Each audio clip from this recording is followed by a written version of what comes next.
You know, there's a hidden operating system behind pretty much all of math. It's this one surprisingly simple idea that connects everything, from your Spotify playlists all the way to super complex physics. And as we're about to see, this idea was so powerful that it almost broke logic itself. Okay, so what do your favorite songs, a deck of cards, and infinity all have in common? I know, it sounds like the start of a really weird joke, right?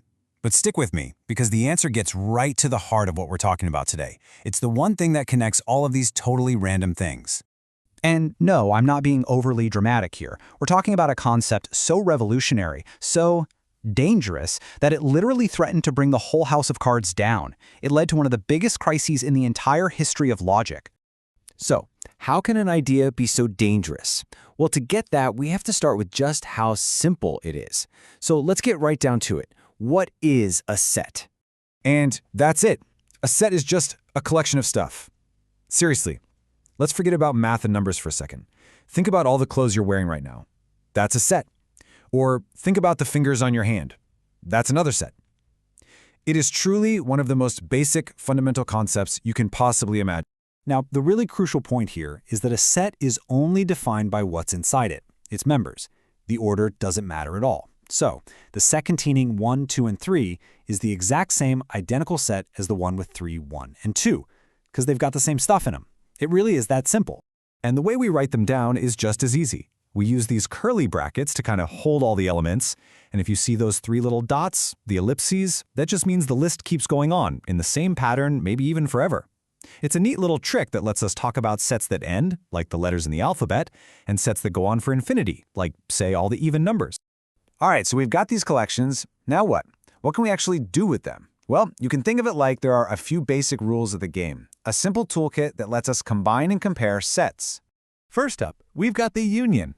The easiest way to think about this is as the word or. The union of set A and set B is just a new, bigger set that has everything from A, or everything from B, or anything that was in both. It's exactly like mashing 2 of your favorite music playlists together to make one giant mega playlist. Okay, next is the intersection. And if union is or, then intersection is and. The intersection of A and B is only the stuff that shows up in both sets at the same time. It's just the overlap.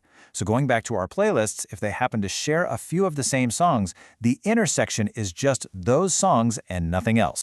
And finally, we've got the complement, which you can also call the set difference. This is our not operator. So if you take playlist B and subtract playlist A, you're left with only the songs that are in B, but, you guessed it, not in A. It's like you're just carving out anything they had in common.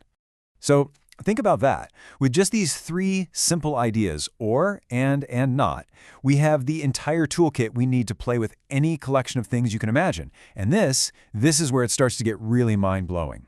Because with just these simple tools, we can start to build the entire universe of mathematics. Okay, take something called the Cartesian product. I know, it sounds super fancy, but the idea is actually amazing and pretty simple. Imagine you have one set with all the card ranks, ace, king, queen, jack, and so on. And you have another set with the suits, hearts, diamonds, spades, clubs.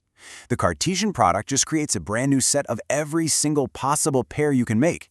So you get ace of hearts, ace of diamonds, king of hearts. You see where this is going, right? You've just built an entire 52-card deck out of 2 much smaller, simpler sets.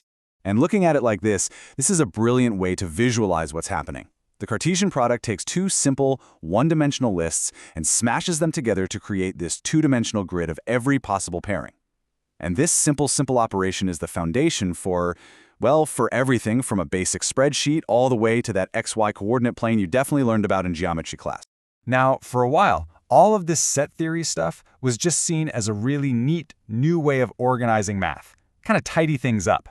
But then, one guy decided to take these simple tools and aim them at the biggest, most mind-bending concept of all, infinity. And, well, that's when things got really interesting. This is George Cantor, and back in the 1870s, he started using this new language of sets to tackle infinity. But he didn't treat it like some vague philosophical idea. No, he treated it as a real, concrete thing, something he could actually work with, count, and even compare. Now, you gotta understand, people had been struggling with the idea of infinity for thousands of years. We're talking all the way back to the ancient Greeks and their paradoxes. But Cantor's work was a massive breakthrough. And then, almost immediately, it created a massive crisis. Because it turns out, when you start playing with infinity, you can get into some serious trouble. So what was Cantor's most shocking discovery? He proved that there isn't just one infinity. For example, he showed that the infinity of all the numbers between 0 and 1 is actually provably bigger than the infinity of all the whole numbers. I mean, this just completely blew people's minds. He discovered what another mathematician famously called a paradise of different-sized infinities, but there was a snake lurking in this paradise. And then, around 1901, along comes the British philosopher and mathematician Bertrand Russell. And he found a paradox, a devastatingly simple one, that threatened to bring Cantor's entire paradise, and maybe all of math along with it, crashing right down. And it all kicked off with this one simple question: can a set contain itself? Now, for most sets, the answer is no, right? The set of all cats is not itself a cat. It's a collection. But what about the set of all things that are not cats? Well, that set, it isn't a cat, so it does contain itself. It's this weird self-referential property that Russell decided to poke at. Okay, so follow this logic very closely. Russell defined a very special set. We'll call it R. And the rule for being in R is simple.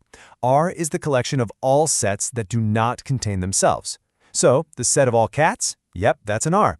The set of all whole numbers? That's in R too. But that weird set we just talked about, the set of all things that are not cats? That would not be in R, because it does contain itself. Okay, you with me? Good. Because now comes the killer question. Does R contain itself? Let's really think about that for a second. Does this special set, R, belong inside of R? And this is where everything just breaks. Let's walk through the two possibilities. First, let's say, yes, R contains itself. Well, wait a minute. The only rule for getting into R is that a set must not contain itself. So if it's in there, it has to be out. That's a flat-out contradiction. Okay, so let's try the other option. Let's say no, R does not contain itself. Well, now it perfectly fits the rule for sets that should be in R, so it has to contain itself. It's another contradiction. No matter which way you go, you run into a logical brick wall. It's a total meltdown. You can see why this was a genuine crisis, right? If logic itself could be tied in a knot this easily by such a simple idea, then how could you trust any mathematical proof about anything? The solution, it turned out, wasn't to throw set theory away, but to give it some stricter rules. So to save math from, well, itself, mathematicians came up with a much more careful system. They laid down a bunch of strict rules, or axioms, about what kinds of sets you were even allowed to create. This system, which we now call ZFC, basically just made it illegal to build the kind of self-eating set that Russell came up with. And with that patch, that fix, set theory became the solid, stable bedrock that pretty much all of modern math is built on today. I mean, all of these fields, every single one, is ultimately written in the language of sets. So there you have it, from a simple idea about a collection of clothes, all the way to a paradox that nearly shattered logic itself. Set theory is the invisible language that our entire mathematical universe is written in. But it does leave us with one last really deep question. If all of math is built on these agreed-upon rules, these axioms of set theory, then what are the axioms themselves built on? And that is a question that takes us right to the very edge of what we know.